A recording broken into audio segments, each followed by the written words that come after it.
আল্লাহ তাআলা কতটা রহমানুর রহিম ও কতটা দয়ালু এই কাহিনী শোনার পর আপনারা নিজেরাই বুঝবেন।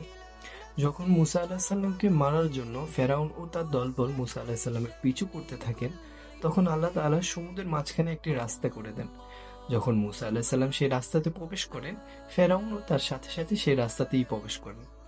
যখন মুসা আলাহিসাল্লাম সেই রাস্তাটি অতিবাহিত করে ফেলেন, তখন আল্লাহ তাআলা হঠাৎ করে সেই রাস্তাটি গায়েব করে দেন এবং ফেরাউন ও তার দলবলকে পানিতে ডুবিয়ে মারতে থাকেন।